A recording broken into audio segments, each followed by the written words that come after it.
Shalom Bapak Ibu Saudara kasih Tuhan, sahabat RPKM yang diberkati oleh Tuhan. Puji nama Tuhan, bertemu kembali dengan saya Pendeta Adol Bastian Butar-Butar di program RPKM, Renungan Pengajaran Kata Roh Ministry.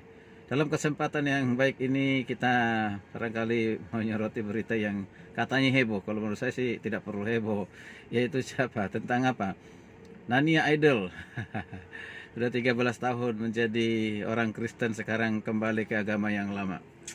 Ini tidak perlu dihebohkan sebenarnya. ya, izinkan saya memberikan pendapat ya, atau pandangan lah ya. Ya, dalam pemahaman saya, kalau seseorang yang sudah dipilih oleh Tuhan, dikaruniakan iman oleh Tuhan menjadi anak-anak Allah, karena dia sudah percaya menerima sebagai Juru Selamat. Nah, yang menjadikan dia percaya dan menerima Yesus sebagai Tuhan Juru Selamat adalah Tuhan sendiri. Ya, yang memilih dia untuk diselamatkan adalah Tuhan sendiri. Yang mengaruniakan iman percaya kepadanya adalah Tuhan sendiri. Yang mengaruniakan keselamatan kepada seorang adalah Tuhan sendiri. Nah, ini penting saya sampaikan. Makanya kita mengenal Tuhan Yesus itu jangan dengan hikmat duniawi, hikmat manusia, tapi hikmat Tuhan. Karena hanya dengan hikmat Tuhanlah yang membuat kita bisa mengenal siapa Yesus sesungguhnya. Dengan hikmat Tuhanlah sehingga kita percaya kepada Kristus dengan sungguh-sungguh, bukan dengan hikmat dunia. Maka kalau hikmat dunia kita gunakan, kita akan kecewa. Kita akan meninggalkannya. Kita tidak sungguh-sungguh percaya kepadanya. Karena kita melihat mungkin banyak orang Kristen yang mengecewakan. Atau orang-orang yang selama ini kita pikir boleh menjadi teladan, ternyata tidak seperti yang kita harapkan, sehingga kita kecewa. Saya mengatakan siapapun tuh, bukan hanya Nania Idol.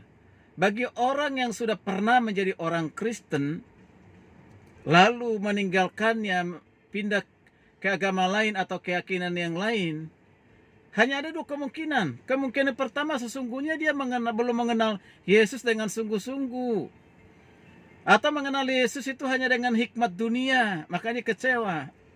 Kalau hikmat Tuhan tidak mungkin seperti itu. Ya, kemungkinan yang kedua, dia hanya sekedar jalan-jalan, sedang diuji. Nanti kalau memang Tuhan sudah memilih dia, akan kembali. Tapi kalau tidak kembali lagi, berarti memang bukan orang yang dipilih, bukan orang yang diselamatkan, yang belum beriman kepada Kristus. Sebab orang yang sudah dipilih diselamatkan oleh Tuhan, maka Tuhan berkuasa untuk menjaga meliharanya. Ya, dalam Yohanes 10 ayat 28 sampai 29 sangat jelas di sana berkata, domba-dombaku mendengarkan suaraku dan mengikuti perintahku. Siapa itu domba-domba? Orang yang sudah percaya kepada Kristus. Maka Tuhan Yesus mengatakan, mereka yang sudah diselamatkan, yang sudah dipilih oleh Bapa di dalam Yesus Kristus, ya tidak akan pernah ada yang bisa merebutnya. Bahkan tidak ada kuasa pun yang dapat merebutnya dari tangan Bapa. Karena Bapa yang memberikan lebih besar dari apapun di dunia ini. Tidak satu pun kuasa yang dapat merebut anak-anaknya ya dari Tuhan. Karena Tuhan berkuasa memelihara, menjaganya. Jadi kalaupun seseorang itu pindah ke agama lain, saya mau mengatakan Bapak Ibu saudara kasih Tuhan, dia bukan meninggalkan Kristus, tapi meninggalkan agama Kristen. Beda loh. Yesus datang bukan mendirikan agama, tapi Yesus datang untuk menyatakan, akulah jalan, kebenaran, dan hidup. Tidak seorang pun yang datang kepada Bapa kalau tidak melalui aku. Yesus adalah satu-satunya jalan keselamatan, dan tidak seorang pun yang datang kepada Bapa kalau tidak melalui Yesus. Di bawah kolong langit ini tidak ada nama lain di dalamnya memberikan keselamatan, hanya di dalam Yesus Kristus. Jadi kemungkinan besar bukan meninggalkan Yesus, tapi meninggalkan agama Kristen. Jadi tidak usah kita hebohkan, kita justru berdoa prihatin dengan hal seperti itu. Baik Bapak yang kasih Tuhan, mari kita terus menjaga hubungan kita dengan Tuhan. Semakin memelihara hubungan dengan Tuhan dalam keharmonisan. Belajar terus mengenal siapa Tuhan Yesus. Jangan pernah berhenti.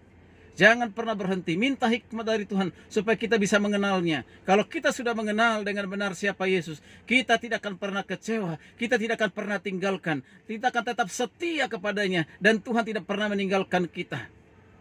Kita semakin mencintainya, semakin kita mengenal, semakin mengasihinya. Itu perlu disampaikan. Kiranya ini bermanfaat buat kita semuanya. Shalom, Tuhan Yesus berkati.